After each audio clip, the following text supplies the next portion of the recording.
Germany accidentally declares war on Russia and Vladimir Putin while announcing they will send tanks to Ukraine.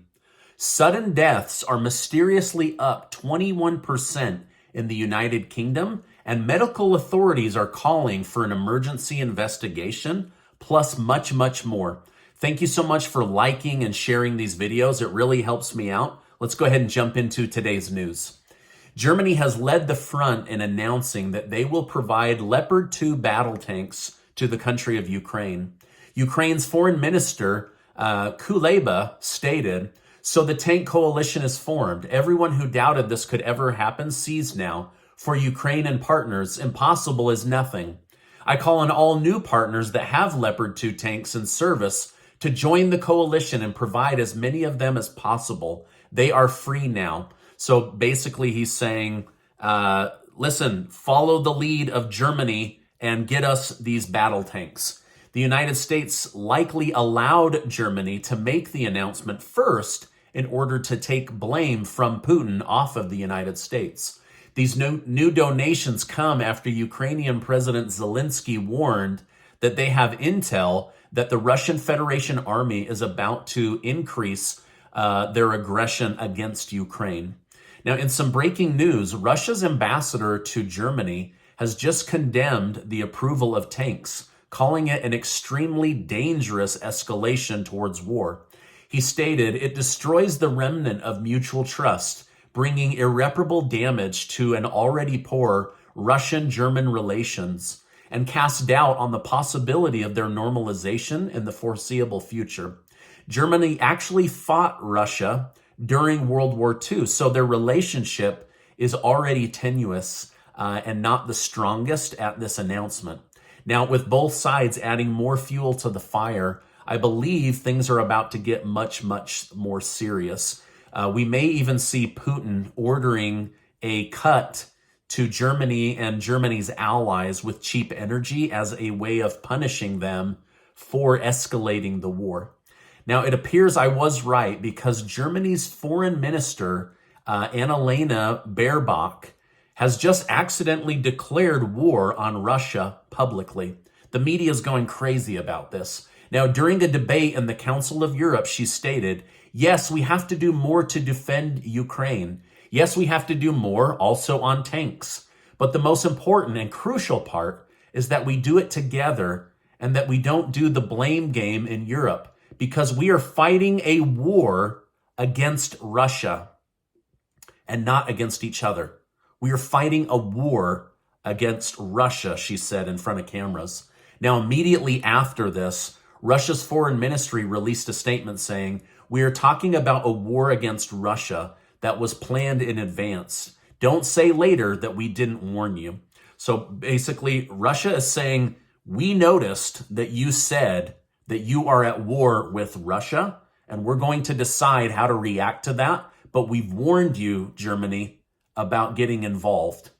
Now, it couldn't get any more tense. President Biden just made it official. The United States and the U.S. Pentagon will also be sending tanks to Ukraine. President Biden stated, "Today, I'm announcing that the United States will be sending 31 Abrams tanks to Ukraine, the equivalent of one Ukrainian battalion. This is roughly about $400 million worth of tank equipment." He followed the statement up with a disclaimer. He claimed that the new tanks were solely to help Ukraine defend itself and not as an offensive threat to Russia. So he was being very, very cautious not to say to help us at war with Russia, like Germany said, right? And so it's unknown if Biden will push back against the comments from the German foreign minister, but he better do so quickly, because as of right now, Russia is contemplating whether to accept this as an official declaration of war between Germany and Russia. Now, Putin already believes he's at war with NATO and NATO nations, but if he believes that the country and the military of Germany has officially declared war, well, then now this is now a multi-country war that could lead us right into World War III. So this is a big flub, a big mistake. Hopefully they walk it back. But right now, Russia is going to have to decide whether this is an official declaration of war. Elon Musk has announced that Tesla will be expanding its Nevada plant. The company will hire 3,000 new employees and will invest $3.6 billion into the project, which turns out enough batteries for 1.5 million light-duty vehicles per year. So basically, they see the need for batteries in the future, and they are ramping up production like crazy. Now, despite breaking a record for being the single biggest loser when it comes to money, it appears that Elon Musk is not giving up, and he's started his comeback. Since then, Tesla has had a decent rebound in the stock market, and Twitter also appears to be making progress. Now, do you think that Elon Musk will ever regain the title of richest person in the world? Let me know your thoughts down below. I have a feeling he might. The major stock indexes were all neutral today, with gold and silver being up. However, many individual stocks and crypto were up today, despite the indexes being down and then making their way back to neutral by end of trading. Now, just yesterday, former Vice President Mike Pence claimed that he unknowingly had classified documents in his possession. They were so quick to pack up his office after January 6th that it appears documents were included. Former President Donald Trump has now jumped into his defense after he received criticism for being in possession of classified documents. Trump stated, "Mike Pence is an innocent man. He never did anything unknowingly dishonest in his life. Leave him alone." Now, I wish I could say that the other vice president caught with documents was getting support from his past president, but former President Obama remains silent about why Joe Biden has classified top secret documents. And just today, Senator Joe Manchin of West Virginia said, Biden having classified documents is unacceptable. Senator Dick Durbin of Illinois said, "I can't understand why Biden would be in possession of these documents." And Mark Kelly said Biden and others should not have classified documents at their house ever. Now, something isn't right in the United Kingdom, and doctors and medical authorities are calling for an emergency investigation. Over 3,000 people more per week are dying in the United Kingdom. This is a huge deal. Many of them younger and healthier people, unlike during COVID when it was older people or heavy people or people with multiple comorbidities or health issues.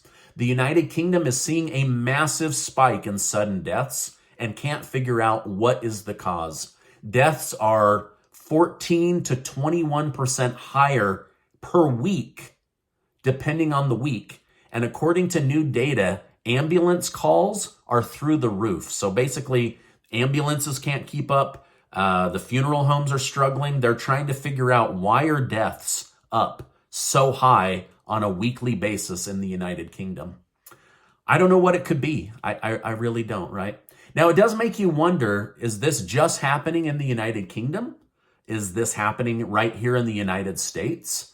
I sure hope that they will do an honest, deep dive on what's really causing this, because it seems weird to have all these people suddenly start dying, especially now that we're past the pandemic, right? All right, now in some positive medical news, Amazon has launched its own generic medication program where you can get over 80 common medications for around $5. This ranges from antidepressants to generic Viagra. Now, isn't it funny that the government, despite having access to trillions of dollars and people being in office for decades, can't seem to get the price of medication down? And yet capitalism, through entrepreneurs, step in, and what do? They lower the price of common drugs for the American people. I mean, brilliant, right? Yay to entrepreneurs and boo to government leaders. Anyway, go ahead and check it out. Also, billionaire Mark Cuban has his prescription drug company helping people, especially seniors, save lots of money on medication. Republican Senator Josh Hawley has just introduced a new bill entitled the Pelosi Act. This new bill aims at stopping insider trading by government officials that have access to inside information because of the committees that they were sat on. The bill would make personal investing illegal if you hold public office, which means that you would have to put your fortune into a blind trust and have that invested on your behalf. No using any of the insider information you're privileged to have and decide on as a way of making money. Hey honey, go buy Google. We're about to give them a $50 billion DoD contract. Oh, but I'm sure none of that was happening, right? Now it's being called the Pelosi Act because the Pelosi family has gained a net worth of well over $100 million while having access to insider trading information because of government contracts for over 40 years. Now we'll see if this can actually get past the House and the Senate, because the very people voting on this are becoming millionaires because of this. And it wouldn't shock me if some of them are like, wow, how do I get me some of that Nancy Pelosi money? All right, now, Casey and I are giving away $5,000 to people right here in our community, plus the opportunity to work with me personally through Zoom. So I'm going to leave a link down below. You can go learn more about it and get signed up. It only takes about 20 seconds. Now, before you go, I want to remind you that you are amazing. I appreciate you being in my community. Make sure to check out this super important video and get subscribed to the channel. Hey, thanks so much for stopping by today, and I'll see you on the next video.